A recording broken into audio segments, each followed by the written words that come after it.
vraiment nous faire prendre conscience qu'il n'y aura pas une deuxième chance, il n'y aura pas une seconde chance quand le Seigneur reviendra pour les chrétiens. Parce que Dieu nous a suffisamment avertis, nous a suffisamment mis en garde, et il ne faudra pas pleurer que quand on restera sur la terre, parce que le Seigneur, eh bien voilà, nous sommes passés à côté. Parce que ce n'est pas le Seigneur qui nous fait passer à côté, mais c'est nous. C'est nous qui ne prenons pas au sérieux les choses, mais plus on va aller de l'avant, et plus nous allons être confrontés à être... Il va falloir être très vigilant, se tenir sur ses gardes, et surtout avoir une grande communion intense avec le Seigneur, parce que tous les chrétiens qui ne seront pas en communion avec la parole et avec l'Esprit Saint, eh bien, ils ne seront pas enlevés.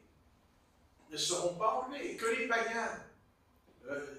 païens l'ignorent, ça on peut le comprendre, mais les chrétiens sont au courant et savent que le Seigneur a fait une promesse et qu'il viendra nous chercher et qu'il nous emmènera.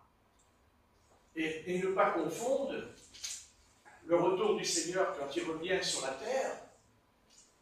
Le Seigneur reviendra sur la terre une fois que l'humanité aura vécu les 7 ans de la grande tribulation, quand l'humanité se trouvera confrontée à une guerre mondiale qui aura lieu en Israël et qui peut-être a déjà commencé, parce qu'on ne sait pas où ça va aller dans ce qui se passe, mais c'est pas brillant. Et le peuple d'Israël a annoncé que cette guerre va, en tout cas pour eux, elle va durer 2 ans. Elle va durer 2 ans. Donc, vous voyez que c'est pas simple. Je crains que ça va faire comme l'Ukraine avec la Russie, hein. Ça fait déjà 2 ans, mais c'est pas terminé encore. Hein. Mais il ne faudrait pas... Voilà, nous sommes en guerre, ça c'est sûr. Mais nous, il y a longtemps qu'on est en guerre. Nous, on est en guerre avec Satan. On est en guerre avec les ténèbres. Et ce n'est pas une guerre qu'il faut prendre à la légère, parce que c'est une guerre qui est spirituelle. C'est une guerre qui est surnaturelle. Et bien sûr, ce n'est pas nous qui faisons la guerre aux démons. On en est incapable. Nous n'avons aucune capacité de combattre les démons.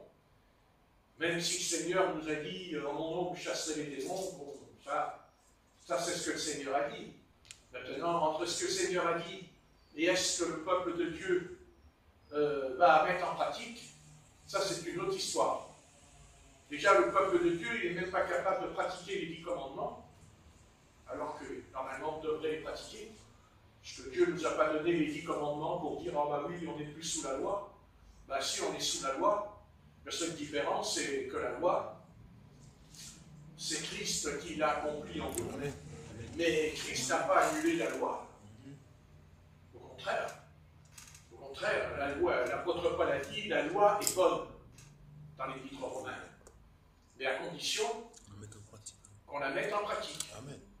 Donc, tous les chrétiens doivent pratiquer la loi. Amen. La seule différence, c'est que Dieu nous a délivrés, nous a libérés de faire des sacrifices d'animaux pour que nos péchés soient effacés.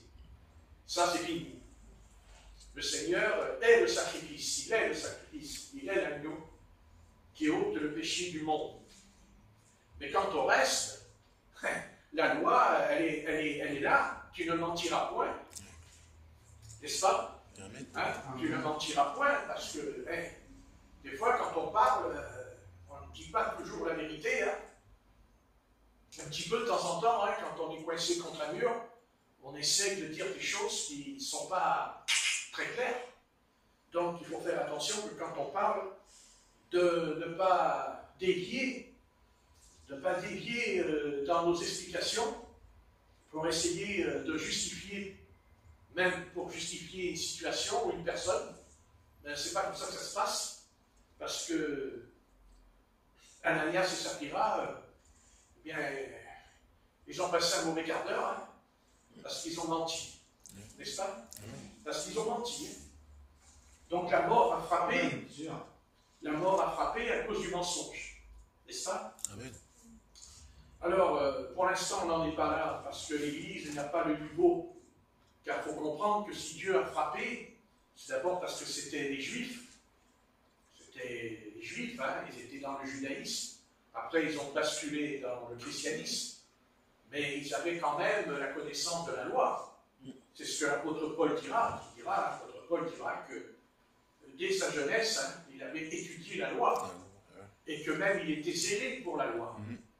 Donc, c'est pas comme nous. Nous, on n'est pas nés dans la loi. Nous, la loi, on ne la connaissait pas. Mais les Juifs, eux, tout petits, on leur enseigne la Torah. Ils rentrent en contact avec les 5 premiers livres de Moïse, hein, le Pentateuque. Donc, ils savent ce qui est écrit dans l'Exode et dans le Deutéronome. Hein, quand le Seigneur est descendu sur la montagne du Sinaï, c'est écrit qu'il est descendu sur la montagne. Car même l'Éternel dit aux enfants d'Israël, quand ils sont au pied de la montagne, il dit l'Éternel leur a parlé du haut des cieux. C'est écrit. Donc, vous vous rendez compte, et puis, quand Dieu leur a parlé, il a ébranlé la montagne du Sinaï. Hein. La montagne, elle a tremblé aussi. Hein. Donc, si la montagne a tremblé, j'aimerais bien que les chrétiens tremblent aussi un peu quand ils se mettent en prière. Et aussi, quand ils rendent témoignage, il faudrait trembler un peu. Et ne pas, comme ça, être léger. Il faut être léger. D'ailleurs, c'est comme ça que le royaume de Babylone est tombé, à cause de la légèreté. Hein, souvenez-vous que Belshazzar a fait une fête, qu'il a mis du vin dans les coupes qui étaient dans le temple, il s'est servi des coupes du temple, et d'un seul coup, il y a une main là, qui a écrit sur le mur. Hein, tu as été compté, tu as été pesé, et tu as été trouvé léger, et dans la nuit même, eh bien, il mourra, car c'est les Perses qui prendront la relève. C'est le roi Darius qui va écraser Babylone, et Babylone tombe. Vous voyez? Et ça s'est passé en une nuit, parce que la main de l'Éternel a écrit sur le mur. Vous voyez? Écrit en hébreu. Ce n'est pas l'homme qui a écrit, c'est la main de Dieu qui a été sur le mur. Comme elle a écrit sur les tables de la loi, les 10 commandements. C'est la main de Dieu. N'est-ce pas? Voilà. Et là, c'est pareil. C'est pareil avec la Bible. Hein. La Bible, ce n'est pas seulement un livre où on fait de la lecture. La Bible, c'est la main de Dieu qui l'a écrit. Main invisible, bien sûr. Elle est invisible, mais elle a été transmise par inspiration, par le Saint-Esprit, dans les prophètes et dans les scribes. N'est-ce pas? Donc nous sommes en contact avec quelque chose là qui est sacré, qui est très sacré, et si c'est sacré, il faut que nous-mêmes, nous soyons sacrés nous-mêmes, c'est-à-dire sacrés dans le sens qu'on est saint, comme l'Éternel est saint. Il faut faire attention, hein, de ne pas prendre les choses du Seigneur comme ça à la légère. En tout cas, c'est ce que nous allons lire dans 1 Pierre chapitre 4 et verset 10, et que le Seigneur nous donne un avertissement. Il a déjà averti à l'époque.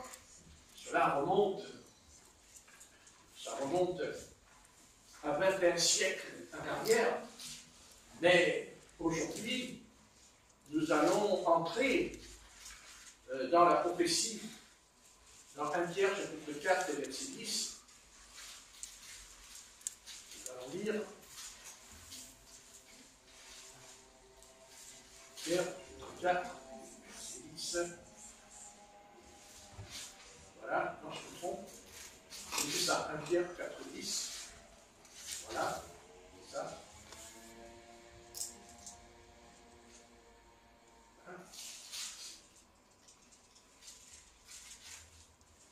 Alors,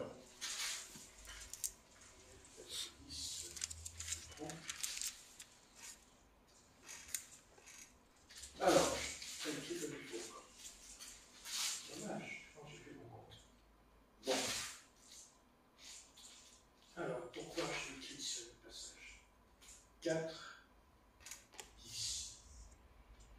Attends, je fais le verset 17 là. Hein? Bon, ben, je ne sais pas ce que j'ai fait, mais j'ai relevé le passage, je l'ai écrit quand même, où l'apôtre Pierre a déclaré que le jugement commencera par la maison de l'Éternel, ou par la maison de Dieu. Hein, le jugement commencera dans la maison de Dieu. N'est-ce pas? Et il ne dit pas que le jugement commence chez les païens, mais il commence d'abord chez les chrétiens, le jugement. Je sais que c'est dans l'épître de Pierre, mais bon, je ne sais pas, je ne comprends pas. C'est pas 3.10 peut-être que je... Non, c'est pas 3.10, mais je connais ce passage. Ouais.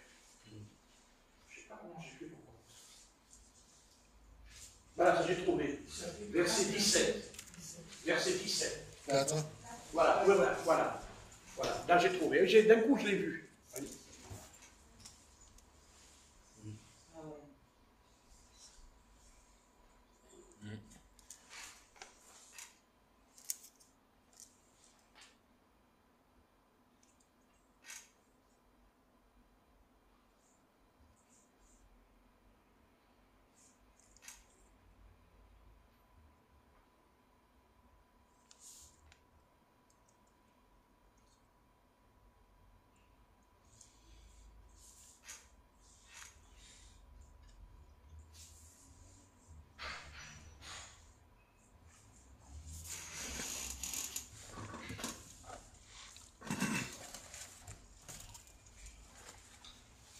Vas-y, Corinne.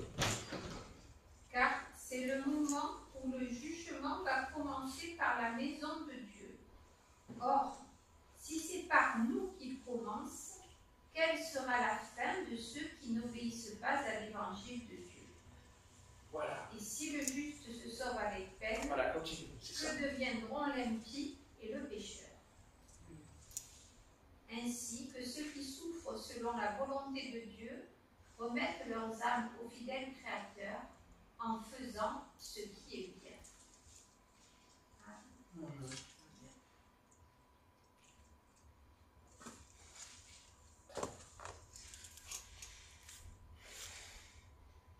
Vous voyez, c'est un passage qu'il ne faut pas prendre à la légère. Parce que là, c'est un avertissement qui, je pense que des millions de chrétiens ne lisent pas, ou les prédicateurs ne l'apportent pas. Vous voyez? Car c'est le moment où le jugement, elle ne parle pas d'amour, là, elle ne parle pas d'un Seigneur là, qui va passer tous nos caprices et qui va faire comme si tout va bien dans notre vie. Mais ce n'est pas là ce que dit l'apôtre Pierre, car c'est le moment, et là nous parlons de 21 siècles en arrière. Donc vous vous rendez compte que 21 siècles plus tard, eh bien, et combien le Seigneur a été patient au travers de ce passage. Parce que s'il l'avait mis en exécution, je pense qu'il y a longtemps que le christianisme n'existerait plus sur la terre. Hein. Mais Dieu est patient, heureusement. Mais pour nous, qui sommes parvenus, car nous on est vraiment parvenus maintenant dans les derniers jours, hein, c'est sûr, on n'a même pas besoin d'une prophétie pour nous dire attention, c'est la fin.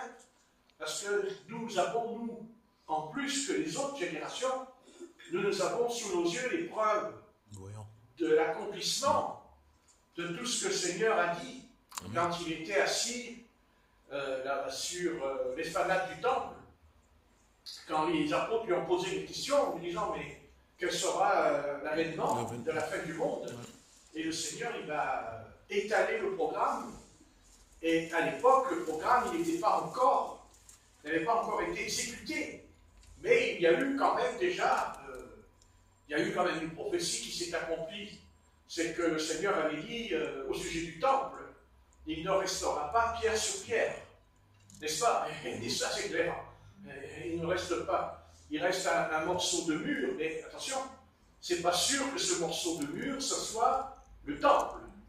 Ça peut être aussi la muraille. Voilà, la muraille qui avait été reconstruite par Néhémie et Ezra, n'est-ce pas? Hein? Attention, hein, parce que là, il faudrait peut-être voir un peu cette histoire de mur, là. Parce que si le Seigneur a dit, il ne restera pas sur pierre au sujet du temple, je ne vois pas pourquoi il y aurait ce mur. Parce que là, il y aurait une contradiction dans la prophétie de Jésus. Mais moi, j'ai réfléchi, il y a une chose qui m'a dit, non, mais c'est pas... Non, ça c'est les Juifs qui disent que c'est le temple. C'est eux qui disent. Mais c'est pas... non, les Juifs aussi, ils disent c'est un morceau du temple. C'est pour ça qu'ils pleurent dessus. Ils mettent la main, ils pleurent dessus. Hein, ils pleurent. Ils pleurent tous les jours. Ils pleurent. Enfin, ils pleurent, mais ils ne se repentent pas quand même. Hein. Ils ne se repentent pas. Hein, parce qu'ils continuent leur chemin avec la loi, qui pour eux, de toute façon, c'est que la loi de Moïse qui compte. Mais s'ils avaient lu un peu ce que Moïse a dit, puisque Moïse leur a dit quelque chose au bord de la montagne du Sinaï, il a dit, Dieu vous suscitera un prophète comme moi. Donc, ils savent très bien, parce qu'ils peuvent nier tout ce qu'ils veulent, hein. De toute façon, ça ne changera pas grand-chose. Voilà, bon, de toute façon, pour l'instant, Jésus n'en veut pas, mais bon, ça fait partie aussi du plan du Seigneur. C'est son plan, c'est sa volonté qu'ils ne puissent pas voir, parce qu'il leur a dit, hein, vous avez des yeux pour voir, mais je vous rendrai aveugle, il leur a dit. Hein, il les a prévenus par la prophétie d'Ésaïe, n'est-ce pas, que les apôtres reprendront dans le livre des Actes, hein, qu'ils ont des yeux pour voir, des oreilles pour entendre, mais s'ils entendent, s'ils voient ou s'ils comprennent, le Seigneur dit de peur qu'ils se convertissent. D'accord? Alors nous, si on s'est converti à Christ, c'est-à-dire au Messie, qui était d'abord destiné à Israël, parce qu'il est venu en Israël, je veux dire, c'est en Israël qu'il a prêché la parole, qu'il a prêché le message qui doit nous conduire automatiquement, qui nous conduit à l'autel, c'est-à-dire à l'autel de la repentance, à l'autel du sacrifice. Vous comprenez? Parce que s'il y en a qui n'arrivent pas à comprendre qui est Jésus, d'ailleurs le monde chrétien, je crois qu'il ne sait pas qui est vraiment Jésus, le monde chrétien. Parce que s'il savait qui est Jésus, le monde chrétien, eh bien déjà, il y a longtemps qu'ils arrêteraient à croire à un Dieu en trois personnes, vous voyez, parce que ça ne tient pas la route. C'est impossible. Il faut bien comprendre que Jésus c'est l'éternel, que c'est le je suis qui était dans l'Ancien Testament. C'est je suis qui est apparu à Moïse. C'est Jésus qui est venu dans le buisson ardent. Amen. Voilà, c'est certain, c'est Jésus. Voilà, et dans le camp, avec Josué, quand il lui a dit remets ton épée dans le fourreau, il lui a dit je suis le chef de l'armée de l'Éternel. Et bien c'était Jésus qui était là. Il n'y a pas de doute, c'est lui. Voilà. Seulement aujourd'hui, Jésus, c'est-à-dire l'Éternel, le chef de l'armée de l'Éternel, aujourd'hui, il est venu, se manifeste sous la forme, dans cette forme de grâce. C'est le temps de la grâce.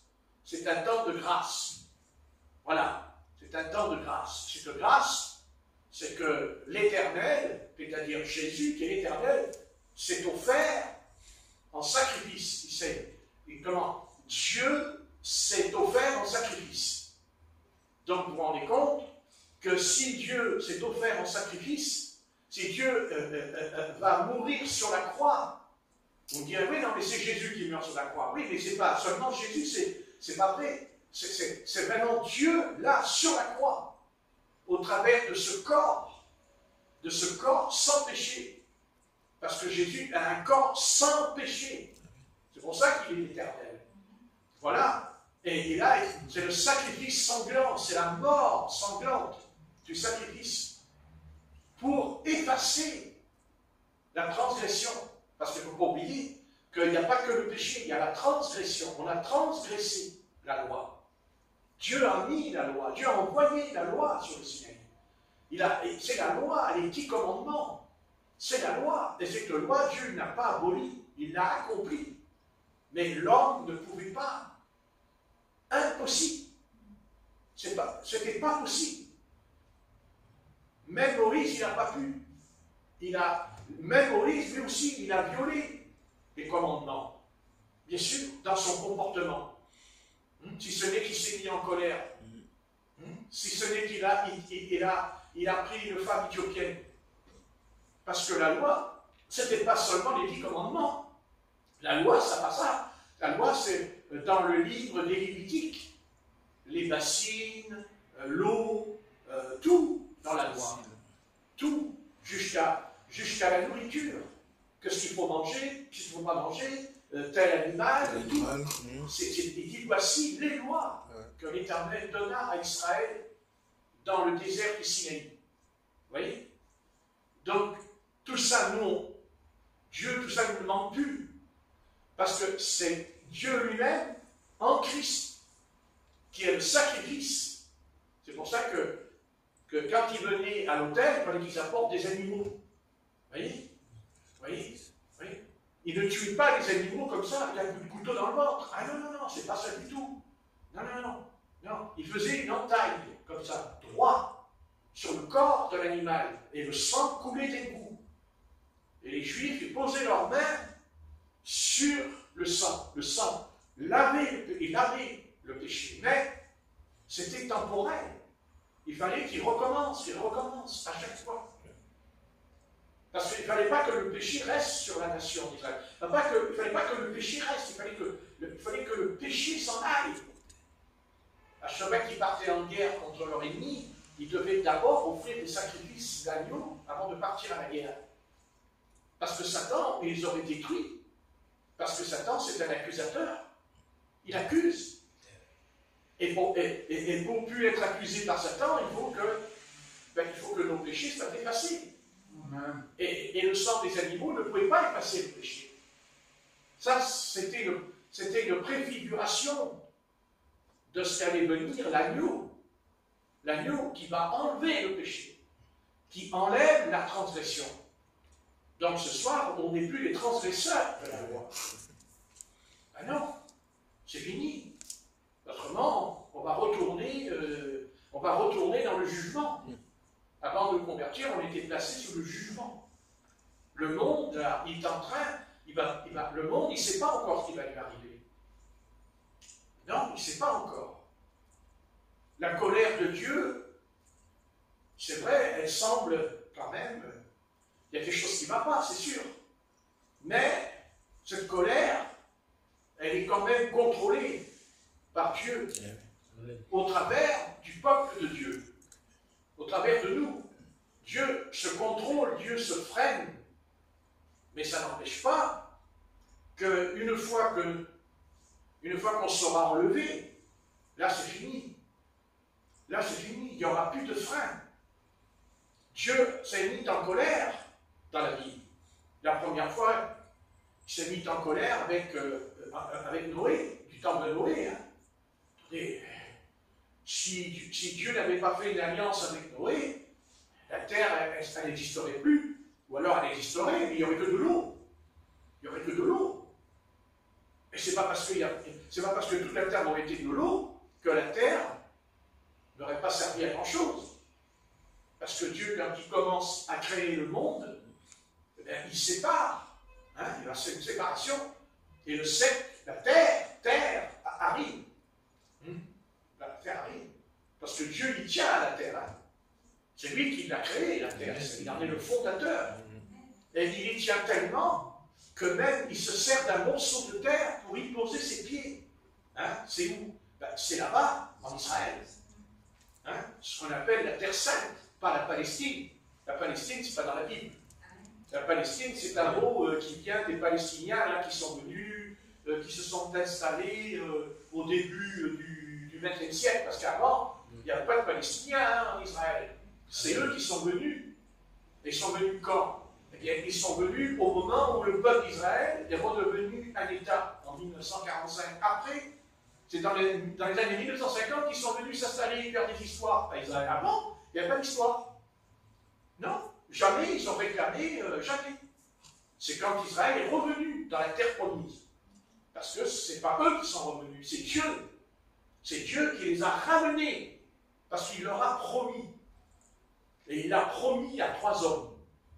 à Abraham, à Isaac et à Jacob. Il l'a promis. Et sa promesse, il la tiendra. Il la tiendra, sa promesse. Ça, il n'y a pas de doute. Et il va faire ce qu'il a à faire. Mais il a dit à Abraham, je te donne terre. Et Elohim, Adonai, te donne terre. La terre, c'est-à-dire ce morceau de terre, Dieu l'a donné à Israël. C'est un morceau à part. Et quand Israël dit, ah, la terre d'Israël nous appartient. Non. La terre n'appartient pas à Israël, pas plus qu'elle appartient aux Arabes. Elle appartient à l'Éternel. C'est la terre de l'Éternel. Que Dieu ait choisi un peuple afin de pouvoir promulguer sa loi. Parce que le plan de Dieu, c'est quoi? Le plan de Dieu, c'est quoi? C'est le jardin d'Éden. Au début, Dieu, il crée la terre, mais dans la terre, il crée un jardin qui représente le royaume des cieux. C'était le royaume des cieux, le jardin d'Éden. Vous voyez? Et Dieu, qu'est-ce qu'il a fait? Quand il a vu que Adam et Ève sont tombés, il a revoulu faire descendre son royaume sur la terre. C'est-à-dire, il prend un peuple, il prend un homme qui s'appelle Abraham, le père de la foi. Le père de la foi. Ben oui. Quand Adam et Ève sont tombés, c'est parce qu'ils ont perdu la foi. S'ils avaient eu la foi, ils ne seraient pas tombés. On ne peut pas avoir la foi, on peut pas avoir la foi et tomber. C'est pas vrai. Si vous dites j'ai la foi, vous n'allez pas tomber. Amen. Et si vous tombez, c'est que vous n'avez plus la foi. Ouais. C'est pas possible. C'est impossible. C'est la foi. Et qu'est-ce que c'est que la foi? C'est de croire ce que Dieu a dit. Amen. Même si les circonstances sont contraires, amen, même si des phénomènes en nous pourraient être un paradoxe par rapport à ce qu'il dit, à ce qu'il nous arrive, ça ne change rien. C'est la foi. D'abord, il le dit, la foi a triomphé du monde. C'est votre foi qui nous donne la victoire sur le monde. Vous comprenez? C'est ça, c'est la foi. Voilà. Et Dieu a pris ce peuple. Et il n'a pas à nous donner des explications.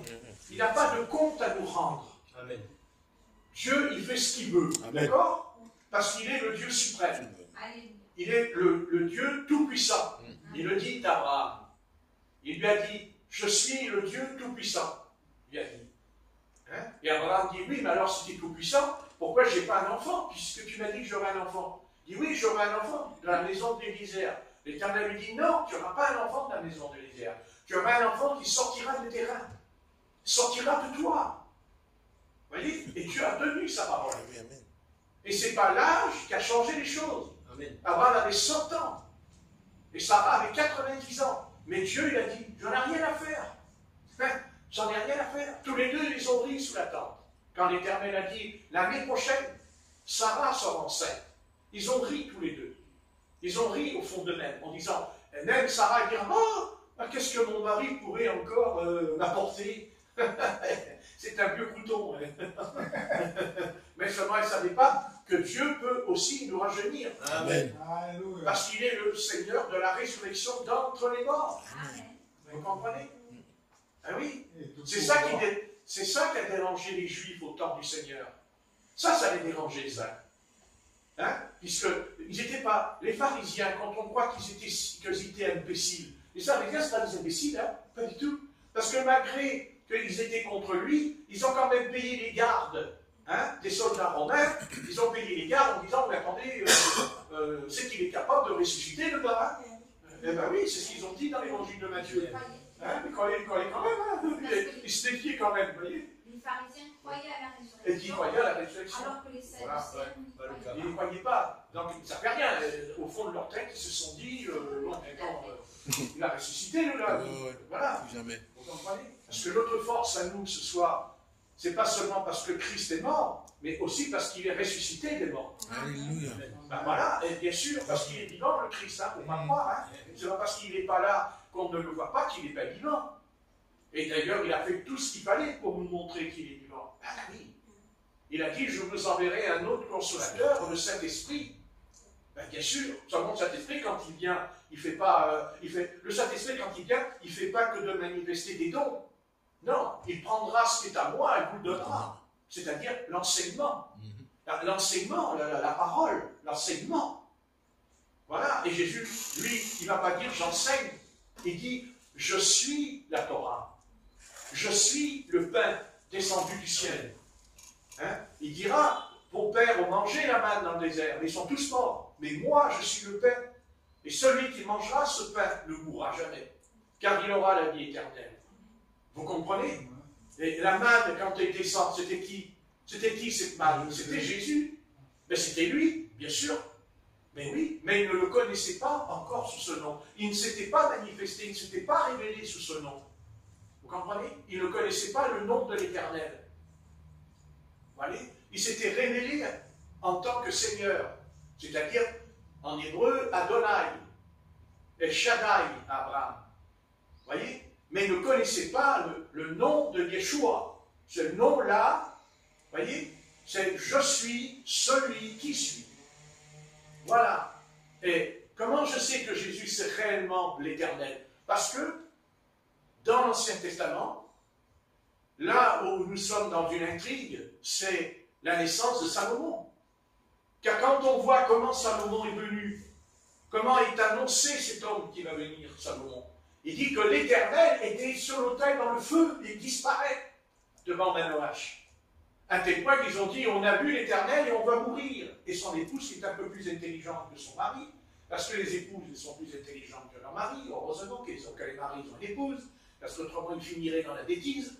Et son épouse lui dira, mais là, pourquoi me dit-il qu'on meurt? Puisque c'est le Seigneur qui est venu nous parler, on ne va pas mourir. Vous voyez? Mais lui, ça n'allait pas, le père, il n'était pas clair. Remarquez, son fils aussi, il n'est pas clair après. Hein? Tel père, tel fils. Hein? Là encore, il y a une histoire d'hérédité entre tous les deux. N'est-ce pas? Et vous lirez que quand l'Éternel vient, la deuxième fois, l'Éternel va venir. C'est l'Éternel, c'est écrit là, dans le livre des juges. Voilà. Mais qui c'était alors? Ben, c'était Jésus. C'était lui. Mais il n'était pas connu sous le nom. C'est ça qu'il faut arriver à comprendre. Le nom. Tout est dans le nom. Tout est une question de nom. Vous voyez? Ben oui. Bien sûr. C'est pour ça qu'il le dit à Moïse. Quand Moïse lui dit, quel est ton nom? Voilà, il a dit, comment tu t'appelles? Dit Moïse. L'Éternel répond, je suis celui qui suis. Je suis souverain. Je suis tout-puissant.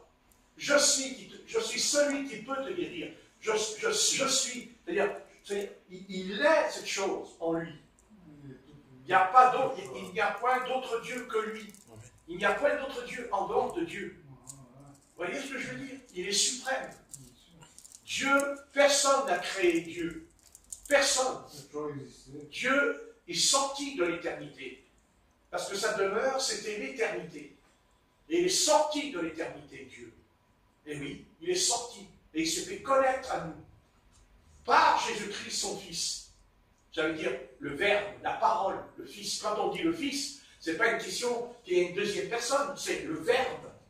La parole, le Verbe qui était dans le sein du Père. Vous voyez, dedans. Pas à côté, dedans. Ensemble, ils sont ensemble. Et ça fait une seule personne. Une seule personne. Je suis. Il n'a pas dit nous sommes à Moïse. Il n'a pas dit nous sommes. Il a dit je suis celui qui suis. Si on ne peut pas comprendre ça, c'est grave. Hein? C'est grave. Hein? Voilà. Donc maintenant, nous savons qui est Jésus-Christ. Nous savons que, pour l'instant, Jésus-Christ, il est là, il est dans ce temps de la grâce. Mais attention, quand l'épouse du Seigneur va s'en aller, la porte de la grâce va se fermer. Comme la porte de l'arche s'est fermée. Ce n'est pas Noé qui a fermé la porte de l'arche. L'Éternel ferma la porte de l'arche. Mais il ne l'a pas fermée tout de suite. Il a fallu des années pour construire l'arche. Et les gens à l'époque, ils avaient 1 an, 2 ans, 3 ans, 4 ans, et il y en avait des années quand même devant eux pour se convertir, pour changer de comportement, d'attitude, se repentir. Non. Non, ils n'ont pas voulu. Pourquoi? Parce que leur cœur était méchant par-dessus tout. Et parce que leur cœur était mauvais. C'est ce que dit la Bible. Le cœur, il dit que le cœur, un jeune, son cœur est déjà mauvais, il est mauvais. Dès sa jeunesse, l'homme est mauvais, dit la Bible. Mais nous aussi, on était mauvais. Il est tortueux et tout. N'est-ce pas? Même nous, des fois, on est encore un peu tortueux, hein? Pas toujours, mais un petit peu tortueux. Surtout devant les paquets de chocolat. C'est tortueux, le cœur. Il se torture. Se torture. Et il dit, oui, je peux en manger 2, 3, mais tu peux manger la boîte tout entière. Mais oui, mais non, mais je ne vais pas manger la boîte tout entière. Je vais être malade. Mais le cœur, lui, il dit non, tu ne seras pas malade. Vas-y, mange-en 1, 2, 3, 4, 5, 6, 7, 8, 9, 10. Allez, 12. 12. Les 12 tribus d'Israël. Allez, tu t'en sors bien, tu vois. C'est vrai. Notre cœur, il est tortueux, il est changeant. Il est changeant, le cœur. Mais attention, quand on reçoit le Christ au début, c'est normal qu'on est encore avec des hauts et des bas. C'est normal qu'on est encore déséquilibré. Mais attention, avec le temps, la grâce de Dieu travaille en nous. Amen. Elle fait une œuvre en nous. Oui, afin que nous soyons semblables à son Fils. Parce qu'il est l'image. Il est l'image. Vous voyez, quand vous voyez Jésus-Christ, vous voyez le Père. Il est l'image de ce Père, de compassion, d'amour, de tendresse.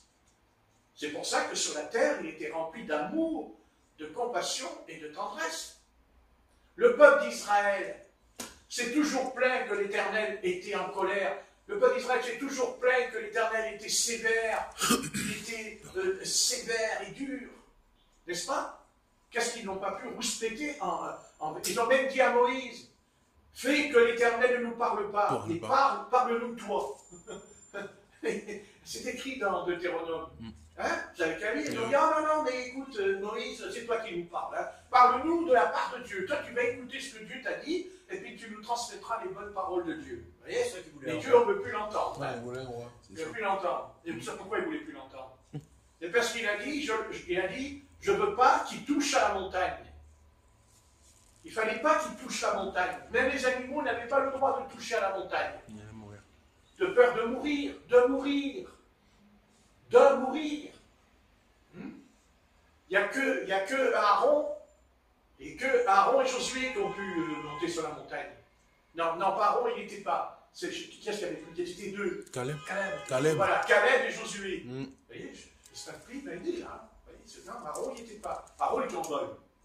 Aaron, lui, il les a aidés à faire le Beau-d'Or. Oui. Il aurait mieux fait d'être avec Moïse, il n'aurait pas fait le Beau-d'Or. Hein. C'est important, hein, qui tu fréquentes, et je te dirai qui tu es. Hein. Vous avez vu un peu l'influence? Vous avez vu comme il s'est influencé? Lui, Aaron, souverain sacrificateur, le frère de Moïse. Hein? Il s'est laissé influencer. Vous voyez qu'une mauvaise influence. Vite fait. Quand les jeunes croyants ils vont dans le monde, ah mais non, je risque rien, puis le Seigneur il me gardera, le Seigneur est avec moi. Oui, bah ça écoute, ça m'étonnerait. Hein. Non, c'est pas vrai. Quand on met les pieds dans le monde, eh bien le monde va nous influencer. D'ailleurs, c'est ce que dira Paul aux Galates. D'où vient cette influence? Qui vous a influencé, dit l'apôtre Paul? Quand j'étais venu la première fois, vous m'auriez embrassé et tout. Vous m'avez pris pour un ange de Dieu même. Puis après, ils ont changé. Parce qu'il y a des hommes qui sont venus dans l'église de Galate. Des hommes, des juifs religieux qui croyaient dans la loi de Moïse. Vous voyez? Et Paul leur dit, mais d'où vient cette influence? Qu'est-ce qui vous a influencé? Pour que vous puissiez, vous détourner de l'évangile. Même il a dit, de l'esprit de Jésus. Il dit, vous vous êtes détournés. Attention, vous voyez, c'est pour ça qu'aujourd'hui, on est dans un monde où on est beaucoup influencé.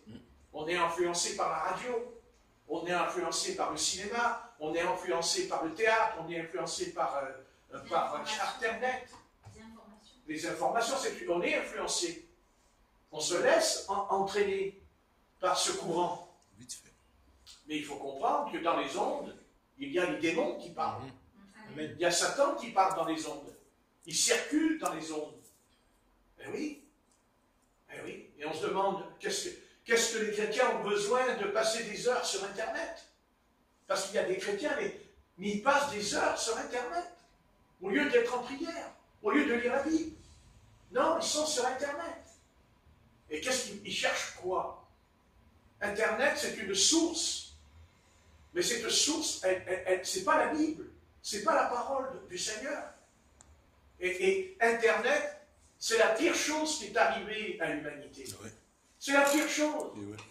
Si les chefs d'État, après la Deuxième Guerre mondiale, qui s'est arrêtée en 1945, s'ils avaient pu savoir dans quel état le monde allait être, oui, le monde, comment la face du monde a changé par Internet, a changé. Et à chaque fois qu'il y a une évolution dans les ondes de la communication, parce qu'on est dans l'âge de la communication, on est dans l'âge des satellites. Sans satellites, vous comprenez, on n'aurait pas tout ce qu'on a. Ce sont des satellites, ils sont envoyés là-haut dans l'espace. Mais le jour où ils ne fonctionneront plus, c'est terminé. Votre téléphone, là, il s'arrêtera. Hein. C'est fini. Internet, il s'arrête. Vous comprenez ce que je veux dire? Et Internet a façonné la jeunesse. Elle a broyé tout ce qui est de la morale. Elle a broyé le sens de la morale. Internet, c'est un couloir où circule la violence, le sexe, le dérèglement sexuel, tout sur Internet. Bien sûr. Alors, vous dire, oui, mais il y a quand même des bonnes choses. Oui, bien sûr qu'il y a des bonnes choses. Le Seigneur le dit à Moïse, l'arbre de la connaissance du bien et du mal. Il n'y a pas de doute. Il y a les deux. Mais Dieu ne veut pas de mélange. C'est l'un ou l'autre. Ce n'est pas les deux en même temps. Parce que le mal, il nous atteindra plus que le bien. On se tournera plus facilement vers le mal. Notre cœur ira toujours vers le mal. Jamais vers le bien. Ce n'est pas vrai. Ce serait se mentir soi-même. Notre conscience nous le dit qu'on est attiré par le mal, on est attiré par le péché. Vous voyez? Et surtout par le péché des yeux. Parce qu'aujourd'hui, tout est dans les yeux, dans la vue. Vous voyez? Autrefois, on lisait beaucoup. Mais aujourd'hui, on ne lit presque plus. On ne lit presque pas. C'est gratuit, c'est la vue. Vous voyez? C'est la vidéo, c'est la vue qui nous explique, finalement, ce que notre intelligence devrait faire. Parce que notre intelligence, elle a le pouvoir de choisir. On peut dire non, mais ça j'en veux pas, ça j'en veux, ça je suis plus d'accord. Mais aujourd'hui c'est fini. Aujourd'hui on doit tous parler de la même manière, on doit penser tous de la même manière. Vous n'avez pas le droit de penser autrement. Oui. C'est interdit. Oui. Et il n'y a personne qui va taper à votre porte, qui va rentrer dans votre maison armé de bâtons pour vous dire je t'interdis, je t'interdis. Non, ça n'existe plus ça. Ça c'était au temps de Martin Luther et de Jean Calvin. Quand il y a eu la réforme, alors là, oui, il y avait les gardes du roi qui venaient et qui rentraient dans les maisons, ils tapaient sur les croyants, ils les enfermaient dans les prisons, ils les torturaient, ils les faisaient mourir. Et ça, c'est fini. C'est terminé. Satan, il n'a plus besoin de faire ça. Non, Satan ne s'en prend plus à notre corps physique. Oh non. D'abord, il a compris que plus il le ferait, plus il serait perdant. Mais c'est ce qui lui est arrivé. Il a perdu quand il y avait la persécution. Et ça, il l'a compris. Parce que lui aussi, il a eu besoin de beaucoup de siècles pour apprendre aussi les choses. Et il les a appris par l'expérience. Et il a compris que la chose qui peut détruire l'homme, c'est quoi? C'est d'être influencé. C'est une influence. Satan le savait très bien. Autrement, il ne serait pas venu dans le jardin d'Éden. Il n'aurait pas voulu... Pourquoi il a voulu parler avec Ève? C'est la communication. Il lui a fait de la communication. Et comment? En la charmant, en la séduisant. Bien sûr. Elle le dit, elle regarda l'arbre. Elle regarde l'arbre et fut agréable à ses yeux. Et aujourd'hui, c'est ça qu'on vous propose. Aujourd'hui, on veut vous présenter tout ce qui est agréable. Il faut que vos yeux soient même capables de jouir. Mais oui, mais bien sûr. Il faut que vous trouviez un bonheur. Vous voyez? Et puis de toute façon, si vous n'êtes pas d'accord, c'est pas important. Ils n'ont pas peur. Les dirigeants de la terre n'ont pas peur. Ils savent que vous avez la télévision à la maison. Ils savent que vous avez la radio. Ils savent que vous avez un smartphone. Ils savent que vous allez l'ouvrir. Ils savent que vous aurez plein des milliers d'images et même vous entendrez la voix qui vous parle. Et vous dites, mais c'est pas grave ce qu'il dit. Tiens, qu'est-ce que vous croyez? Mais si que c'est grave. Parce qu'on n'a jamais eu autant de mal à prier. On n'a jamais autant de mal à prier. On n'a jamais autant de mal à rentrer en communion avec Jésus-Christ. Pourquoi? Parce que c'est une formidable barrière dans notre cerveau. Parce que c'est ça, cette pourriture. Vous voyez? La pourriture. Il a toujours voulu détruire l'intelligence de l'homme. Il s'en prend à l'intelligence de l'homme. Il ne veut pas que l'homme soit intelligent. Il ne veut pas. Il sait que Dieu nous a donné une intelligence. Les animaux, ils n'ont pas une intelligence. Ils n'en ont pas. Les animaux, ils agissent par instinct. Mais ils n'ont pas l'intelligence. Nous, on a l'intelligence. Nous, on est capable de dire, bon, bah oui, bah tiens. D'ailleurs, même quand on mange un fruit, on dit, ah non, il n'est pas bon. Vous voyez? On en prend un autre, il est bon. Pourtant, on l'a acheté dans le même panier. N'est-ce pas? Comme tout à l'heure, les bonnes mandarines. Vous voyez? Mais marquez. Comme c'est un chrétien qui nous a amenés, il n'y en a pas une qui a été pourrie. Parce qu'il a prié pendant 20 heures pour que les mandarines elles soient intactes pour nous. Vous voyez? Non, mais je dis sans rigolant. Sans rigolant. Enfin, il rigole moins parce qu'il sait qu'il ne prie pas 20 heures. Donc à partir de là, non mais, bien aimé, faites attention à ce monde. Parce que ce monde, vous savez, ce monde est rusé. Ce monde, il est animé par le malin. Il sait ce qu'il fait. Et Satan sait ce qu'il fait. Et son but, c'est de détourner notre âme. De la détourner du salut éternel. Il ne détourne pas notre âme que sur la terre. Non, pas du tout. Son but, c'est qu'il veut qu'on vienne chez lui. Il nous veut pour lui. Parce que si ce n'était pas vrai ce que je dis, alors pourquoi il y a tant de possessions dans la Bible? Pourquoi il y a autant de possessions? Il y a eu Moïse, il y a eu Élie, il y a eu Élisée, il y a eu les prophètes, les juges, n'est-ce pas? Mais jamais il nous est montré dans l'Ancien Testament la manifestation des démons. Jamais. On ne parle presque pas. Il y a une phrase au sujet de David. Il dit Satan se leva contre Israël au sujet du dénombrement. Il est dit Satan, une fois. Mais dans le Nouveau Testament, quand le Seigneur Jésus vient, c'est incroyable, le nombre de démons. Mais le nombre de démons, on ne peut pas les compter. Et tout n'est pas écrit. Car l'apôtre Jean dit, on n'a pas pu tout écrire ce que Jésus a fait. N'est-ce pas? Amen. Mais il faut voir. On est fort étonné. C'est ça qui est frappant dans l'Évangile. D'ailleurs, l'Évangile n'aurait pas cet impact s'il n'y avait pas cette histoire que Jésus chasse les démons. Dans chaque intervention de sa vie, chaque jour, tous les jours, Jésus chasse les démons. C'est écrit dans Marc. Même il a envoyé les disciples. Ils chassèrent beaucoup de démons. C'est écrit dans l'Évangile de Marc. Beaucoup de démons. Parce que ce n'est pas que Jésus qui a chassé les démons. Tout de suite, il leur a donné le pouvoir sur les démons. Il leur en donne le pouvoir. Et dans Luc, c'est écrit, bien, il dit, les démons sont soumis. Vous voyez, en ton nom. Quand on les chasse, ils sont soumis. Eh oui. Hein? Et Jésus les compare à des scorpions. On sait ce que c'est qu'un scorpion. Hein? Il l'a dit. Vous voyez?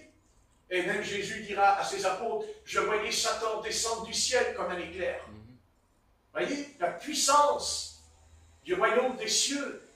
La puissance, il y a la puissance terrible du Seigneur. Hein? Cette puissance, elle était où avant? Elle était sur la montagne du Sinaï. Elle était sur le mont du Sinaï. Quand la montagne, elle a tremblé, il dit que la montagne avait le feu, tout. Vous avez qu'à lire, il y a le feu. Il dit la fumée, tout ça, la montagne est fumée. Voyez la puissance de l'Éternel. Et tout ça était enfermé dans le corps de Jésus-Christ. Tout était dans son corps. La puissance était dans son corps. Et pourtant, la Bible dit, il n'avait ni beauté ni éclat pour attirer le regard. Méprisé, dédaigné des hommes. Et pourtant, Dieu était là. Dieu était en face d'eux. Quand Jésus parlait, c'était Dieu qui était là. Ils ne l'ont pas reconnu parce qu'il y avait un voile sur eux. Mais pas seulement parce qu'il y avait un voile, parce que leur cœur était méchant. Parce que leur cœur était méchant, méchant, méchant au fond d'eux. Ils étaient méchants, comme ils ont toujours été méchants. Et d'ailleurs, Jésus leur dira, vous avez tué tous les prophètes jusqu'à Zacharie, il leur dira. Il dit, vous allez pleurer sur leur tombe. Et il dit, mais c'est vous qui les avez tués. Et après, ils allaient pleurer. N'est-ce pas? Hein? Ils ont toujours été méchants. Toujours. Quand on est méchant contre le Seigneur, on est méchant contre tous les hommes. Il n'y a pas de doute. J'ai l'impression que quand je dis tous les hommes, je parle, on est méchant contre les hommes qui obéissent au Seigneur. Voilà. Vous comprenez? C'est ça que Jésus-Christ, c'est pour ça qu'ils étaient dans un tel état. À la fin, ils ne pouvaient même plus le supporter. Non. Même l'apôtre Paul a connu ça. Il dit qu'à un moment donné, les gens ils criaient sur la place publique quand Paul a été arrêté. Et la Bible dit les ténèbres, ils étaient remplis de ténèbres qui se manifestaient sur la place publique quand Paul a commencé. Il a levé la main, il y a un silence qui est descendu. Mais après, quand il a fait son discours, ils se sont mis en colère. Ôtez un tel homme de la terre. Il faut le tuer, il faut le faire mourir. Mais pourquoi ils ont fait ça? Mais parce qu'ils étaient méchants au fond d'eux-mêmes, leur cœur n'était pas bon. Si on a un bon cœur, on ne va pas faire ça. Mais ce n'est pas vrai, ce n'est pas possible. Le Seigneur le dit, quand il fait tomber la semence dans une bonne terre, elle porte du fruit. Amen. Mais c'est une mauvaise terre et il produit des ronces et des épines. Voyez? Alors veillez sur votre état, veillez sur votre cœur.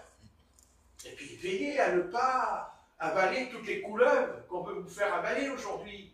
Vous faire avaler tout aujourd'hui. Mais on ne vous force pas, on ne vous tape pas dessus. Non, vous avez simplement besoin de faire un petit geste. Vous appuyez sur un bouton. Et vous appuyez sur un autre bouton. Et vas-y, on vous envoie le programme. Mais on ne vous envoie pas. Est-ce qu'on vous envoie? Ce serait bien si on recevait sur le smartphone. Est-ce que tu as prié ce matin? Est-ce que tu as bu la Bible ce matin? Hein? Sur le smartphone, on recevrait là. Tu sais, écrit dessus. Oui. C'est le président de la République qui vous a envoyé ce message. Oui. Et il vous a dit qu'il faut prier le matin. Il faut lire la Bible. Vous voyez? La Bible. Voilà. Eh oui. Il fait venir les Juifs, il fait la fête avec les Juifs, voilà. Il a fait la fête avec les Juifs, avec Israël, à l'Élysée. Mais maintenant, il faudrait aussi lui dire, mais dis donc, quand tu fais venir tous les coups de gueule, hein? C'est quoi ça? C'est la fête, ça? C'est Dieu, là. Voilà. Vous comprenez? Voilà, on est dans un monde détraqué. On est dans un monde à l'envers. Tout est à l'envers. Voilà. Seulement le problème, c'est que ce monde-là, qui est à l'envers, veut nous faire croire qu'il n'est pas à l'envers. Qu'il est dans la bonne voie. Vous voyez? Mais s'il était dans la bonne voie, le monde, alors explique-nous pourquoi il y a le chaos aujourd'hui. Explique-moi pourquoi il y a le chaos dans les jeunes. Pourquoi la jeunesse, elle est complètement dépourvue. Elle n'a plus de repères. Mais parce qu'il y a le vide. Le vide égale chaos. Chaos égale destruction. Qu'est-ce qui reste après le chaos? Il n'y a plus rien. La terre était informe et vide, dit le texte dans la Genèse, au chapitre 1, verset 1. La terre était informe et vide, mais l'Éternel dit que la lumière soit, et la lumière fut. Et c'est fini, le chaos s'arrête. Parce qu'il y a la lumière. C'est ça qu'il y a eu. Il y avait, il a dit, les ténèbres étaient à la surface de l'abîme. N'est-ce pas? Mais l'Esprit de Dieu planait, souffle, le souffle. Dieu il souffle. Il a la vie. Voilà. Mais bien sûr. Seulement à l'époque, il n'y a personne qui pouvait s'opposer à lui quand il l'a fait. Parce que l'homme n'était pas né. Hein? Parce que quel est l'instrument Quel est l'instrument le plus redoutable contre ce Dieu-là? Ben, c'est l'homme. C'est l'homme. Vous dites, mais non, c'est Satan. Ah non, non, non. Non, non, non, non, non. Non, c'est pas ça, pas du tout. Satan, lui, il est puissant parce que l'homme lui donne le pouvoir. Parce que l'homme lui accorde le pouvoir. Amen. Parce que l'homme lui dit, mais vas-y, tu peux entrer dans ma maison, fais ce que tu veux. Mais si on ne veut pas, il n'entre pas non plus. Amen. Il n'entrera que si on veut qu'il rentre. Amen. Parce que Dieu a établi une loi. Dieu a mis une loi. Cette loi, c'est que Dieu nous a donné quoi? Il nous a donné notre propre volonté. Il y a la volonté du Seigneur, mais il y a aussi notre volonté.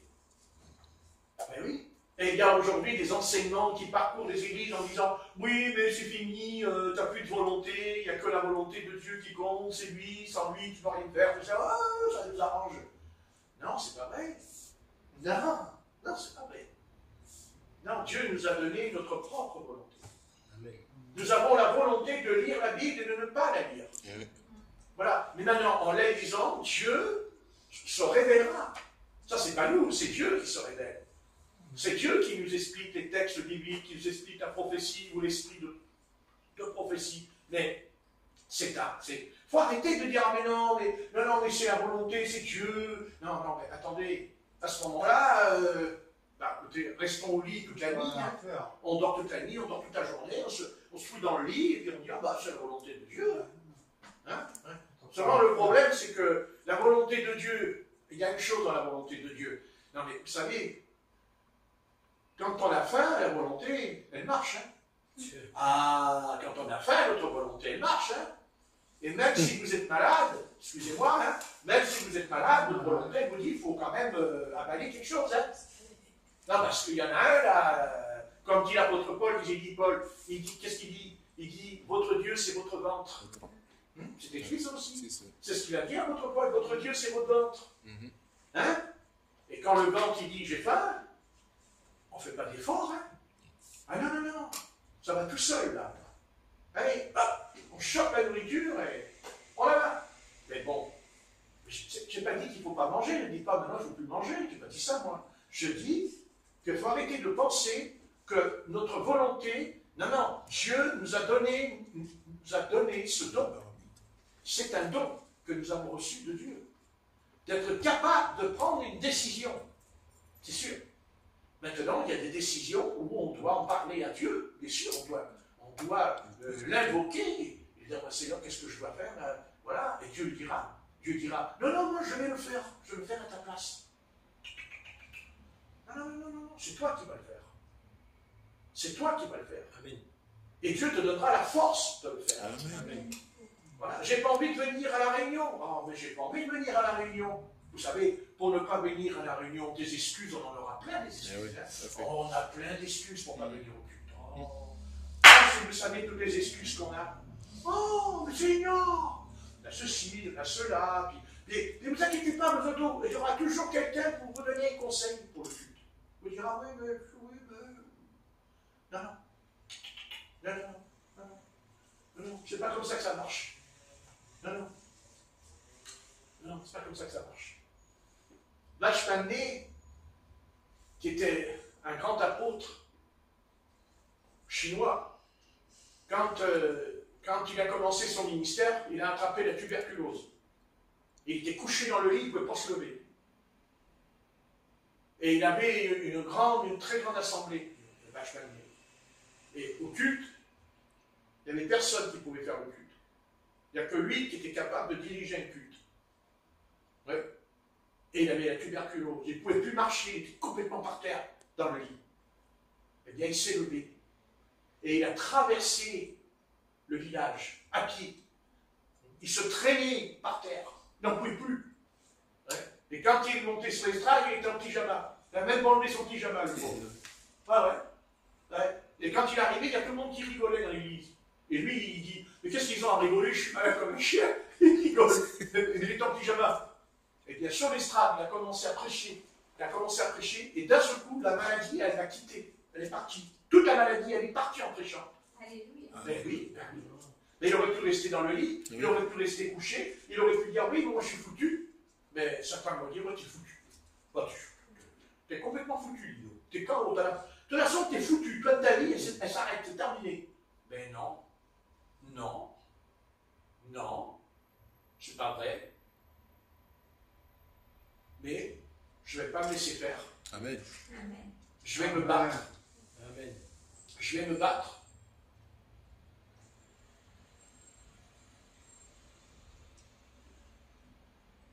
Et de toute façon, on a la victoire. Alléluia. C'est pas vrai. Ce n'est pas vrai. On a la victoire.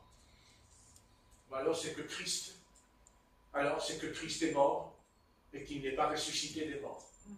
C'est qu'il n'est pas revenu à la vie. Parce que seul un mort ne peut pas nous guérir.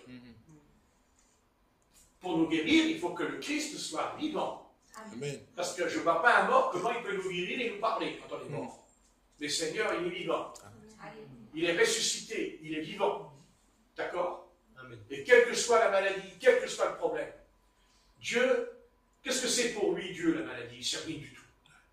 Rien du tout. En une seconde, Dieu, il peut enlever le cancer. Et en une seconde, il enlève le cancer. Quand le prophète William Branham était sur l'estrade aux États-Unis, hein, à un moment donné, il y a une dame qui vient vers lui, elle était très âgée, hein, et elle avait le cancer, là, à la gorge, une grosse boule énorme, là, elle avait le cancer. Il a dit, au nom de Jésus-Christ, j'ordonne à ce démon de s'en aller. Et la boule, elle est tombée par terre. Fouaf, elle tombe par terre. Le cancer est tombé par terre, d'un coup. Comme ça, d'un coup. Ils l'ont ramassé, et ils l'ont mis dans un chandelier, ils l'ont montré au docteur. Et le docteur, il a dit, non, mais c'est une vraie guérison. Hein. Ah oui. Il a dit une parole, au nom de Jésus-Christ. Voilà. Au nom de Jésus-Christ. Démon, sort. Eh oui. Et bien sûr. C'est ça la parole. Amen. Eh oui. Parce que vous voyez que Dieu ne peut pas enlever le cancer. Vous voyez que pour Dieu, le cancer, il ne peut pas. On délire ou quoi? Et Dieu, il enlève toutes les maladies. Amen. Mais la sœur, quand elle est montée sur l'estrade, elle avait la foi. Oui, déjà. Elle avait la foi. Et oui. Et Dieu, lui, il allait trahir la sœur? Il allait lui mentir? Non. Non, Dieu n'est pas d'un homme pour mentir, dit Moïse. Dieu ne ment jamais. Mais c'est nous qui avons un problème. C'est nous qui n'arrivons pas à s'en sortir. Parce qu'on dit toujours, oh bah oui, bah le Seigneur, oui, il fera, si c'est sa volonté. Oh, puis si c'est sa volonté, oh, bah, je réponds, oui, c'est sa volonté de te guérir. Tu en es sûr? Bon, écoutez, tout le livre le prouve. Puis, vous savez, Dieu, il ne s'est pas contenté simplement d'enlever le cancer. Il a ouvert la mer. Il a ouvert la mer. Il n'a pas ouvert? Excusez-moi. Il n'a pas ouvert la mer, l'Éternel? Amen. Non, mais le cancer et la mer, voyez un peu l'immensité du problème. Il a ouvert. Pourquoi faire? Pour faire du spectacle? Pour faire traverser le peuple. Son peuple. Et tu es le membre de ce peuple. Tu es le membre du corps du Christ, le peuple. Donc si Dieu a pu ouvrir la mer, si Dieu a pu ouvrir le fleuve du Jourdain, rien qu'en mettant les pieds, les enfants d'Israël ont mis les pieds dans l'eau, le Jourdain, il s'est ouvert. Vous savez ce que ça veut dire, le fleuve du Jourdain? Ça s'appelle le fleuve de la mort en Israël. Parce que c'est un fleuve qui est très mauvais, surtout en hiver. Il est dangereux, il ne faut pas le traverser, on peut mourir. Tellement il est puissant. Mais Dieu, il a dit, oh, ok, il y a un obstacle. Mais Dieu, il ne peut pas enlever les obstacles. Bien sûr qu'il peut les enlever. Mais des fois, Dieu nous appelle à l'obéissance. Des fois, c'est simplement une obéissance, quelque chose que Dieu nous demande d'obéir. Ben si. Autrement, qu'est-ce qu'il a fait Élisée quand il était devant le fleuve du Jourdain et qu'il a ramassé le manteau d'Élie? Qu'est-ce qu'il a dit quand il a prié? Il a dit, où est le Dieu d'Élie? Où est le Dieu d'Israël? Il est où? Dieu lui a dit, je suis là. Je suis là. Ah oui, tu es où? Regarde le fleuve là. Il s'ouvre. Mais il ne s'est pas ouvert comme la mer Rouge, parce qu'il a dit que, qu'est-ce qu'il a fait Élisée? Il a frappé le fleuve avec le manteau. Il frappe l'eau. Et d'un seul coup, le fleuve s'est ouvert. Ah, ce n'était pas pour faire traverser les enfants d'Israël ce jour-là. Ah non, ça n'a rien à voir avec Josué. Mais quand Dieu a ouvert le fleuve, qu'est-ce que Dieu a voulu faire pour Israël? Qu'est-ce que Dieu a voulu montrer aux fils des pères d'Israël? Parce qu'il dit, les fils des prophètes dirent à Élisée, tu sais qu'aujourd'hui ton maître va être enlevé? Il a répondu, je le sais. 3 fois ils lui ont dit, tu sais que ton... Je sais. Et pourquoi ils ont dit? Pourquoi ils ont dit ça? Je vais vous dire pourquoi. Parce qu'ils n'étaient pas convaincus qu'il était un prophète, Élisée. C'est pour ça qu'ils ont dit ça. Mais lui, il répond, mais je le sais. Mais pourquoi il le sait? Parce que Élisée, lui, était le contraire des fils des prophètes. Les fils des prophètes, c'était leur père qui était prophète. C'est leur père qui les a formés. C'est leur père qui les a éduqués à être prophètes. Mais Élisée, non. Amen. Non, Élisée, c'est un laboureur. Il passait la charrue dans les champs. Et le prophète Élie est venu, il a jeté son manteau sur lui. Et même il lui a dit, rappelle-toi de ce que je t'ai fait. Mais une fois que le manteau l'a touché, Élisée, de toute façon, il va suivre Élie. Puisqu'il va... Qu'est-ce qu'il fait? Il casse la charrue. Il tue les bœufs, il donne à manger au peuple. Il se dépouille. Amen. Bah oui. On ne peut pas suivre 2 maîtres à la fois. Amen. On ne peut pas suivre Mammon et le Seigneur, c'est ce que dit le Christ.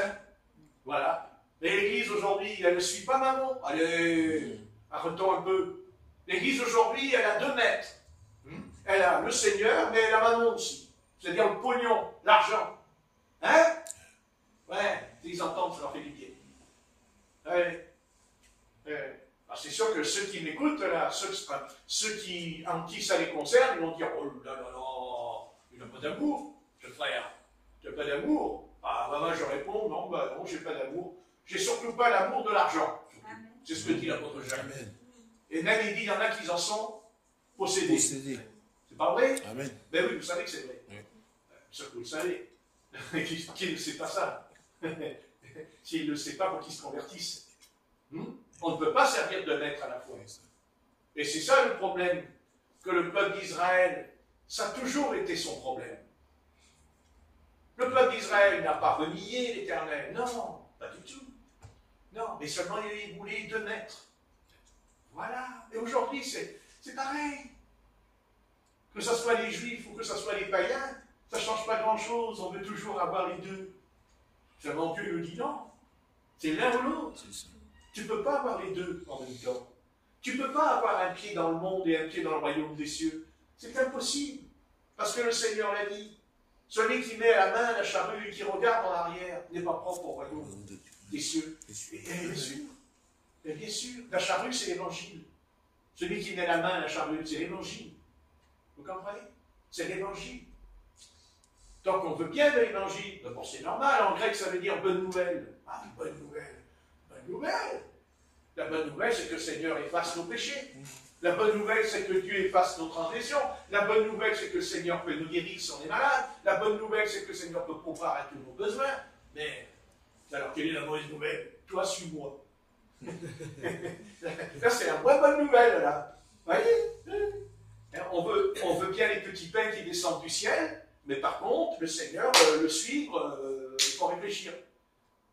Et ça a toujours été le dilemme d'Israël. Ça a toujours été ça en lui. Ah oui. C'est comme Jacob. Jacob, il dit, ah, je ne te quitterai pas tant que tu ne m'auras pas béni. Ah, tu vas me bénir, béni. Vas-y, béni. Le Seigneur, il a pu lui dire, je ne suis pas béni, oui. D'accord? Je ne suis pas béni, oui.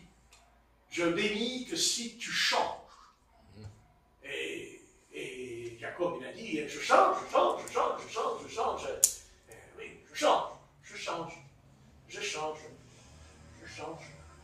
je change. Et quand il a quitté Laban, il a fait son changement. Il a attrapé les brebis de Laban, et puis il a mis des feuilles dans la poire, comme ça il y avait des taches. Parce que lui s'est arrangé à dire à Laban, là où il y aura des taches, il y a des brebis, c'est plus les tiennes. Et Laban, lui, il s'est dit, il va me rouler dans la farine de Jacob. N'est-ce pas? Parce que c'est ce qu'il était, rusé. Parce que c'est rusé là quand même. Il est rusé quand même. Il prend les brebis de Laban avec les taches qu'il a mis sur le cou. Quand elle buvait, il y avait des taches. En fait, c'était les feuilles qui avaient fait la tache. Hein? Il y en a là-dedans, hein, dans le chapeau. Hein? Ah ouais. Ouais. Comme je de l'amour, je ne vais pas dire c'est parce que c'est les juifs. Hein? Parce que là, j'ai pas d'amour. Hein? Mais bon, enfin, c'est très juif quand même. Hein? Oh, un peu quand même. Hein? Hein? Un peu. Hein? J'aime l'éternel, mais j'aime beaucoup l'argent aussi. Hein? Beaucoup de pognon. Eh oui. Non, on ne peut pas avoir les deux en même temps. Je n'ai pas dit qu'il ne faut pas qu'on ait de l'argent. On sait très bien que si on n'a pas d'argent, le boulanger ne va pas nous donner du pain. Il ne va pas nous donner... voilà, c'est normal. Mais maintenant, il ne faut pas non plus que l'argent est dessus. Ouais, c'est ça. Parce que l'argent peut nous tourmenter. L'argent peut tourmenter un homme et l'empêcher de dormir même la nuit. Ah oui, c'est puissant l'argent, vous savez. Ah bah tiens, Ananias et Saphira, ils en ont perdu la vie. Hein. Ah ouais. Ils avaient vendu un champ, l'apôtre Pierre leur a dit, et ça se prie. Hein, ils ont menti. Ils ont menti. Hein. Mais le mensonge, il venait de loin, le mensonge. Hein. Il dit, pourquoi Satan a-t-il rempli votre cœur au point que vous avez menti au Saint-Esprit? Ah, bah ouais. Ah ouais, ça veut dire qu'ils avaient 2 maîtres. Et nous, on ne veut pas avoir 2 maîtres. Il n'y en a qu'un. C'est le Seigneur Jésus-Christ. C'est le maître. Vous voyez? Donc, à un moment donné, le maître, il nous dit, celui qui est ami du monde est ennemi de Dieu. Il y en a des millions. Vous voyez qu'il n'y a pas des millions de chrétiens aujourd'hui, mais il y a des millions de chrétiens sur la terre. Il y a des millions de femmes, d'enfants, d'hommes qui disent, mais je suis chrétien, je crois au Seigneur. Ah ouais, ouais, mais seulement voilà. Bon voilà. Le fruit n'y est pas. Il n'y a pas le fruit. En tout cas, il ne ressemble pas à celui de l'église primitive. Il ne ressemble pas à la jeune église au début. Pas du tout. Mais non. Alors on ne peut pas servir de maître. C'est pas possible. Et c'est pour ça que quand il reviendra, et il revient, et même ce soir quand je prêche, il est à la porte. Alléluia. Parce qu'il est là. Il est dans le ciel, on ne le voit pas, mais moi je sais qu'il est là, hein, j'en suis sûr. Mais il attend, hein. Il attend que son Père, puisqu'il a dit que lui-même ne connaît ni le jour et ni l'heure, que c'est le Père qui connaît le jour et l'heure. On va faire sonner la trompette. Parce qu'il dit que l'archange sonnera la trompette. Et les morts en Christ ressusciteront d'abord eux les premiers, et nous ensuite qui sommes restés, les vivants, notre corps sera changé en église. On attend la trompette. La trompette qui va sonner, comme dans l'armée. Dans l'armée, quand les soldats ils se réveillent à 6h du matin, il y a la trompette dans la caserne. Comment ils restent au lit, les gars? Oui, bon, ils dorment jusqu'à minuit, hein? Jusqu'à midi, pardon. Eux, déjà dormi jusqu'à minuit. Hein? Ils dorment jusqu'à minuit. Ils se lèvent parce qu'il y a le clairon qui sonne. Tout le monde se réveille dans la caserne. Ah oui. Même le général, il se fait debout. Hein? Ouais, ouais. Le général, il est debout déjà 1 heure avant nous. Hein? Il a déjà mis tout mis en place. Hein? Ça ne serait pas général autrement. Hein? Mais non, c'est caporal, c'est un adjudant. Ah oui, non, il faut qu'il soit... Non, parce que si tous les soldats ils sortent du lit et puis ils vont dans la cour se mettre au garde à vous et puis qu'à midi, le général il n'est pas encore là, qu'est-ce qu'il fait le général? Il est général avec une copine peut-être? Une copine? Non, il n'a qu'une copine peut-être. Ou alors il a passé la nuit avec sa copine et puis, ou son copain et il n'est pas en forme. Alors il ne peut pas se lever. Hein. On ne peut pas se lever. Hein. Quand on est dans le péché, on ne peut pas se lever. Hein. Bah, péché, ça fait dormir le péché. Péché.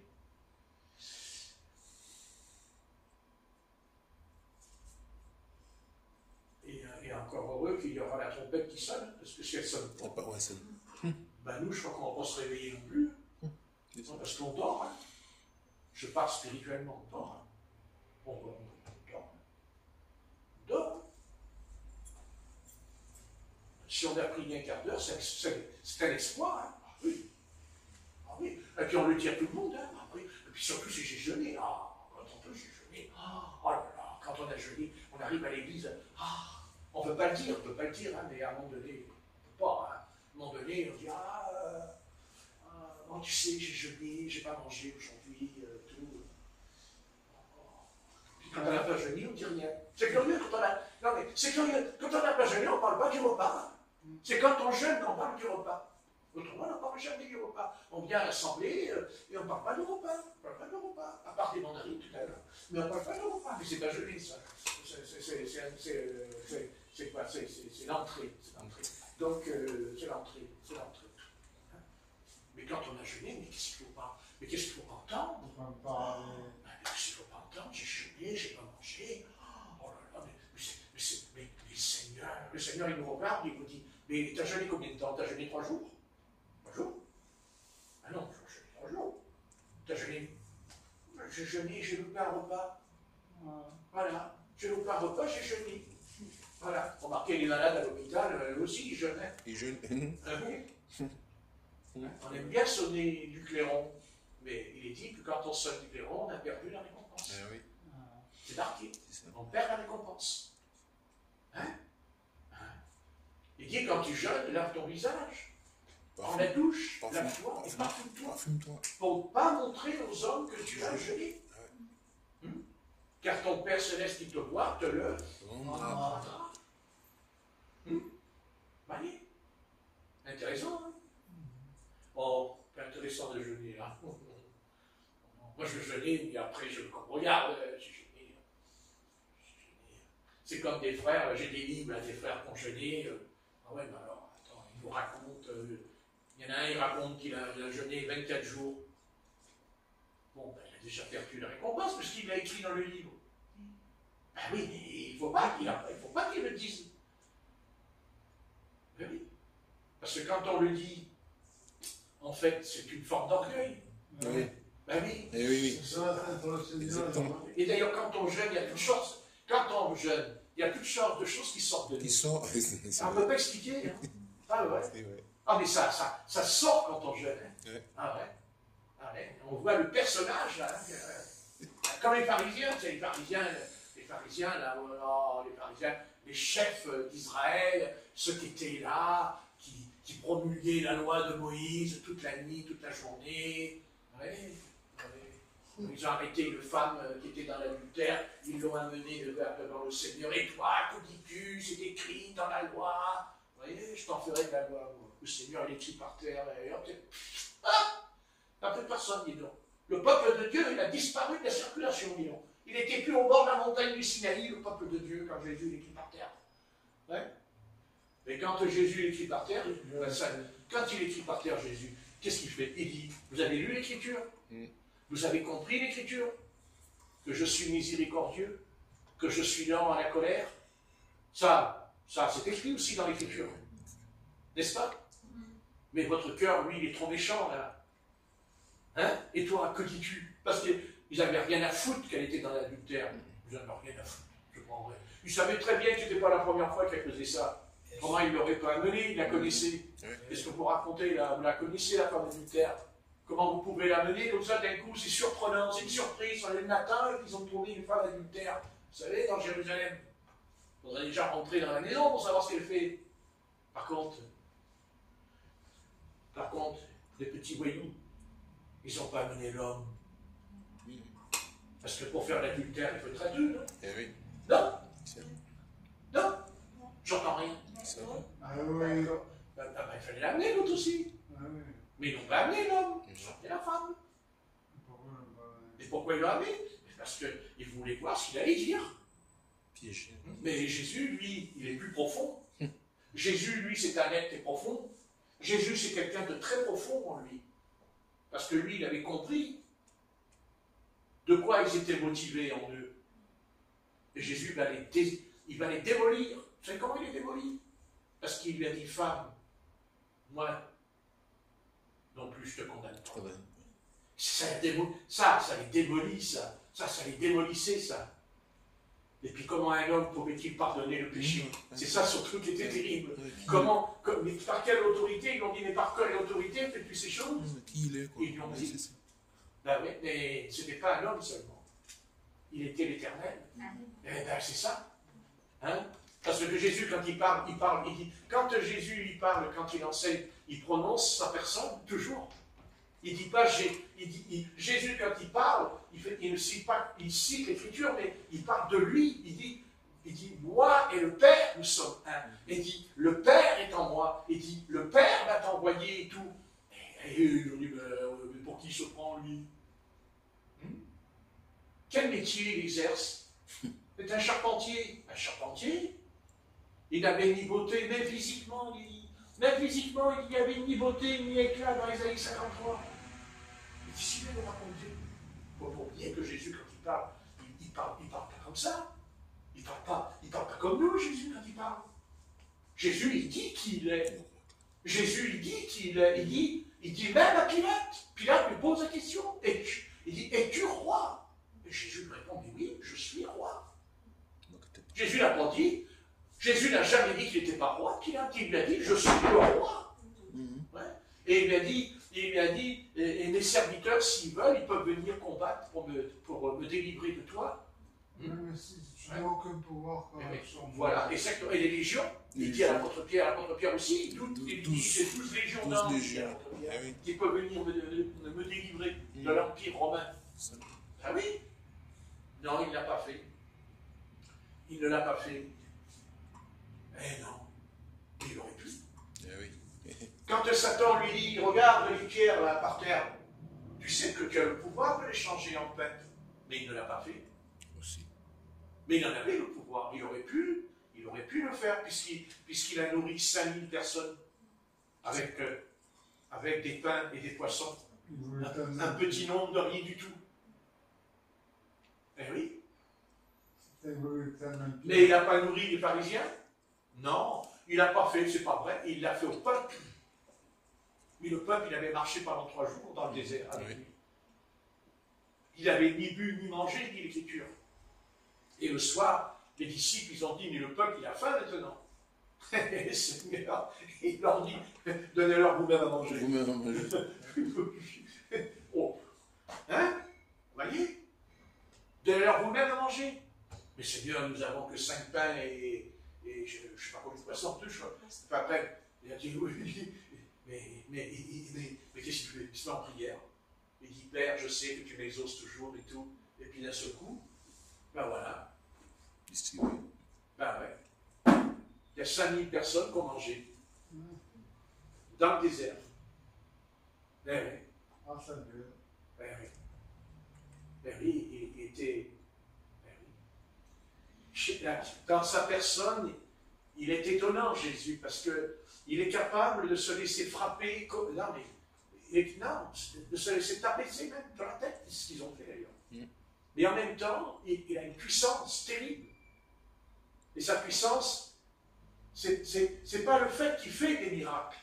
Sa puissance, c'est ce qu'il est. C'est ce qu'il est. Et ce qu'il est, Pilate n'a pas pu dire le contraire. Parce qu'il aurait pu être un menteur, Jésus. Il aurait pu être un charlatan. Il aurait pu être un homme qui s'imaginait qu'il était le Messie. Ben si. Mais non. Non, Jésus ne s'est pas imaginé qu'il était le Messie. Il était le Messie. Parce qu'il savait d'où il venait. Il le dit d'ailleurs. Il le dit. Et il dit, vous êtes en bas, mais moi je suis d'en haut. Et à un moment donné, il leur dit, je vais m'en aller, vous ne pourrez pas me trouver où je vais. Eux, les Parisiens, ils ont dit, ah, va-t-il partir chez les Grecs? J'étais content d'ailleurs. Ah, j'étais tout content. Il a foutu le camp chez les Grecs. C'est bien. Mais non, ce n'est pas chez les Grecs qu'il est parti.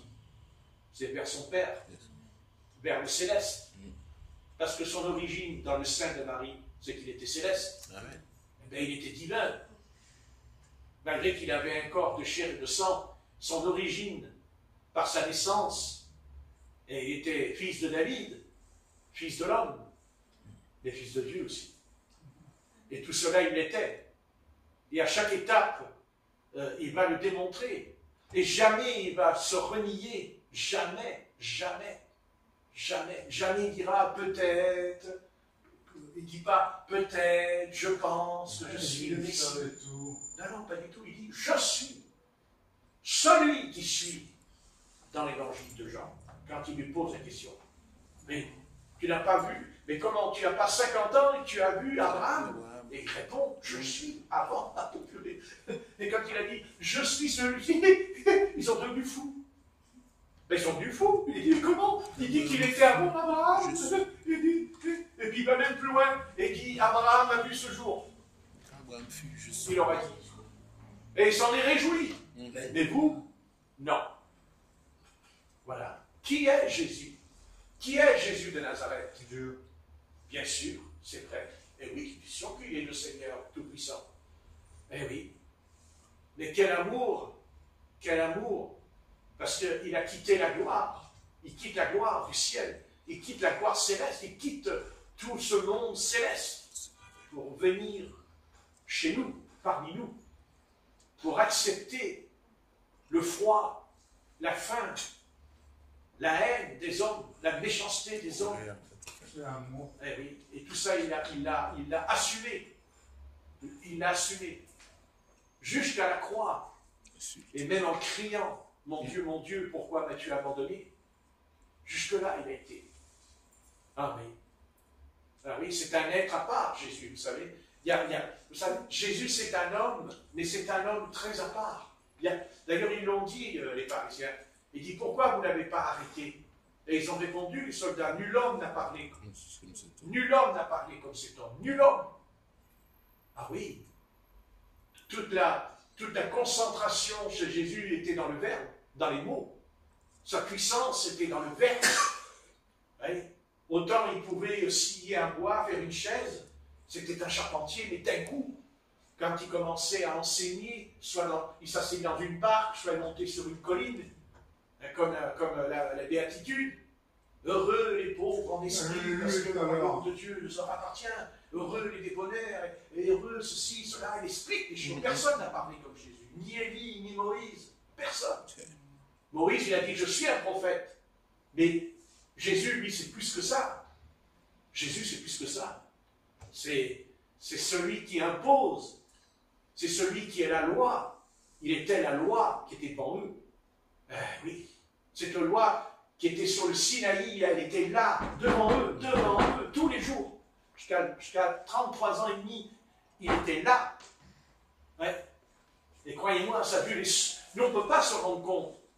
Mais vous savez, il y a eu un déploiement de haine dans le peuple d'Israël. Une haine qu'on ne peut pas expliquer. Ils avaient la haine. Mais une haine. C'était terrible. Terrible. Mais cette haine, il l'avait aussi envers les pauvres. Il l'avait envers il méprisait le peuple. Il méprisait tous ceux qui étaient en bas. Il dit ce sont des maudits. Ouais, voilà, c'est ça. Ce sont des maudits. C'était le peuple d'Israël, pour eux, il n'était rien. Et tout cela est sorti d'eux quand Jésus les a affrontés. Et il les a affrontés, Jésus. Vous savez, il a mené de sacrés combats avec eux. Croyez-moi, mes amis, ça a dû péter dans le peuple d'Israël avec lui. Il dit que le peuple se réjouissait de l'entendre. Ah oui, ils étaient contents. Parce qu'il y en avait un qui s'opposait à eux, au Sanhedrin, à l'organisation, à cette dénomination. Et en se servant de la loi de Dieu sur le Sinaï, en se servant de la loi, en écrasant jusqu'à dire, le jour du Shabbat, tu n'as pas le droit de faire boire ton âne. Tu n'as pas le droit de guérir quelqu'un. C'était là. Aucun amour. Ils n'avaient aucun amour. Et Jésus était le contraire. Il était tout le contraire. Il était le contraire de toutes ces choses. Et aujourd'hui, ça n'a pas changé. Le monde religieux, il est tellement pourri, il est pourri, le monde religieux, il est pire que le monde païen, le monde religieux. Le monde religieux, c'est toute une façade, toute une apparence. Mais s'il y a pour eux, par malheur, il y aurait quelqu'un, ou même une église, qui s'opposerait à eux, qui ne s'oppose pas par la vertu d'une connaissance, mais par la puissance de Dieu en eux. Croyez-moi, mes amis, l'affrontement, c'est ce qui s'est passé avec Luther et Jean Calvin. Croyez-moi, ces deux hommes, croyez-moi qu'ils ont déclaré une guerre à l'époque, dans l'Empire, dans tout l'Empire de l'Europe, à tel point que les chrétiens ont dû s'enfuir et partir au Nouveau Monde. Déjà, sous Louis XIV, il y a des milliers et des milliers d'artisans, de boulangers, de bouchers, qui sont partis en Amérique, parce qu'ils étaient persécutés, parce qu'ils croyaient la parole de Dieu, croyaient dans la Bible. Ouais. Ouais. Et croyez-moi que la Bible, elle a été imprimée à cette époque. C'est Gutenberg qui a fait l'imprimerie des livres. Mais la Bible aussi, elle est imprimée à ce moment-là. Et quel déploiement de méchanceté de la part des gouvernements espagnols, italiens, français. Eh oui, mais Dieu, il savait, vous savez, il a permis qu'on découvre le Nouveau Monde. L'Amérique, ça s'appelle le Nouveau Monde. Il a été découvert, heureusement, mais heureusement, parce qu'il y aurait eu un massacre contre les peuples chrétiens. Ils auraient massacré tous les chrétiens, sur tout le territoire européen. Ah oui, il les envoyait au bagne, il les envoyait avec des chaînes au Vieux-Port. Là, ils ont été emmenés au Vieux-Port, dans des galères, on ne les a jamais revus. Ils ont été jetés au château d'If, dans les oubliettes. Il y a des milliers de chrétiens dans les oubliettes, là, à Marseille, au château d'If. Ça nous échappe, ça, hein. Et pourtant, eh oui. Et moi, vous savez, je suis très, très reconnaissant envers ces frères et sœurs. Parce que si ce soir, je peux, moi, être là, avec cette Bible, comme eux, ils l'étaient à l'époque, mais je suis libre. Je suis libre, je risque rien, ma vie n'est pas en danger ce soir. Je sais que je peux aller dans mon lit, au chaud. Mais eux, ils allaient dans des cachots. Ils étaient torturés dans les prisons. C'était terrible, ce que les chrétiens, la souche des chrétiens comme nous, ils en ont payé le prix. Alors soyons reconnaissants, d'abord reconnaissants envers le Seigneur, bien sûr, mais reconnaissants aussi pour ses bien-aimés, parce qu'ils n'ont pas renoncé, ils n'ont pas reculé. Hein, c'est nous, on venait nous arrêter, là, puis nous foutre dans les galères, là, hein, à ramer là, sur la mer toute la journée, là, avec des coups de fouet dans le dos. Vous dites, mais ça c'est dans un film. Ah non, c'est pas un film. Le film, lui, il raconte ce qui s'est passé. Le film, il ne peut pas inventer ça. C'est parce qu'ils ont lu les documents, il y a l'histoire qui nous dit ce qui s'est passé. Et oui. Seulement attention, ça va revenir ce que je dis. Quand l'épouse sera enlevée. Parce qu'une fois que l'épouse de l'agneau est enlevée, le peuple chrétien qui va rester sur la planète, là, il ne sait pas ce qu'il attend. Hein. Attention, il va. C'est écrit. Hein. Il fera la guerre aux saints, il les vaincra. Hein. C'est écrit. Hein. Attention, c'est écrit. Et même, il est écrit qu'ils crieront vengeance après, même, hein, là-haut. Ils crient vengeance. Hein. Donc, ça veut dire que ça va tarder. Hein. Alors, bon, ce soir, on n'en est pas là. Alors, tâchons de, hein, je sais pas. Le Seigneur. Hein, tâchons de prier, de pas, hein. Bien sûr, notre Seigneur... On est un peu léger, hein? Vous n'êtes pas un peu léger? Un peu léger. Pourquoi vous dites Seigneur, Seigneur, et vous ne faites pas ce que je vous dis?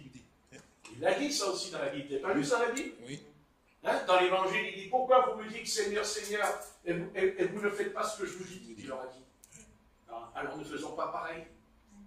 N'ayons pas que le mot Seigneur dans la bouche. Amen. Pas que dans la bouche. Pas dans la langue. Mais en le vivant. Pas seulement ici, en venant ici, et qu'on aurait, comme ça, vous savez, l'espèce, c'est curieux. C'est formidable qu'on peut être un ange quand on vient ici. D'ailleurs, il n'y a que des anges ici. Et dans la rue, il n'y a que des démons. Ah, t'as vu? Allez. Seigneur notre Père,